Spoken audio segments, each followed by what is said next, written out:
জয় হিন্দ, জয় ভারত, ভারত মাতা কি জয়। নমস্কার, আমি চন্দ্রমণ্ডল, অল ইন্ডিয়া ড্রাইভার। তো দাদা ভাই, বাঁকুড়ায় এক বিজেপি কর্মীর বাড়িতে রাত্রেবেলায় রোহিঙ্গা বাংলাদেশিরা আগুন ধরে দিয়েছে।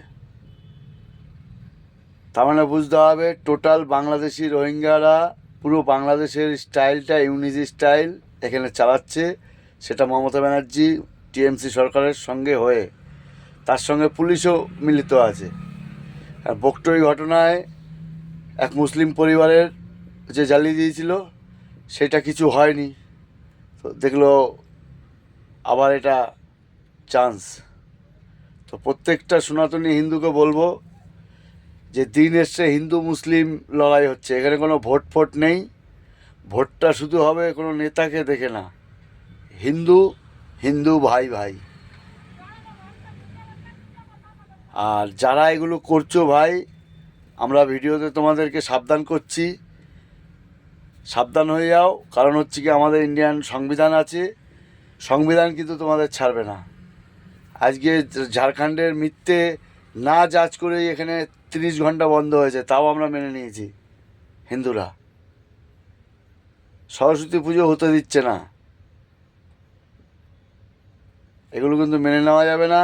তো অতি শীঘ্র আমি মুসলিমদের যে যারা ধর্মগুরু আছে তাদেরকে বলবো, দাদাভাই আপনারা এমন একটা বার্তা দিন যে দেশে আগুন লাগানোর কারবার করে লাভ নেই, তাতে উভয় ক্ষতি হবে।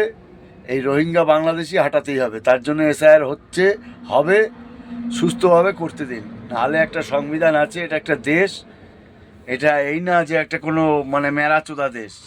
ইন্ডিয়া, ভারতবর্ষ খুব ভালো করে জানেন। তো বলবো আপনারা যত তাড়াতাড়ি পারবেন তাদেরকে বোঝান। কেন অনেক রাষ্ট্রবাদী মুসলিম আছে, প্রচুর আছে, তারা হয়তো ধর্মের ব্যাপারে নিয়ে আর কি বেরোতে পারছে না, মেরে দেবে, ভয় করবে। ভয় পাবেন না আপনারা। হিন্দু মানে সনাতনীদের ওপরে এইভাবে যে অত্যাচার, এটা আমরা কিন্তু মানব না।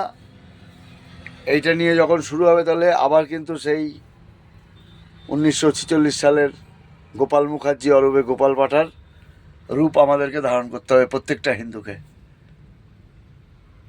তো আপনাদেরকে বলছি, আপনারা যে কোনো কারণে যে যত দ্রুত মানে তাড়াতাড়ি পাওয়া যায়, আপনারা এই জিনিসটা মসজিদ ফসজিদে বসে আপনারা ব্যাপারটাকে সুস্থভাবে যেন এসআইআরটা হয়, এই বলছি, এই বলেই রাখছি।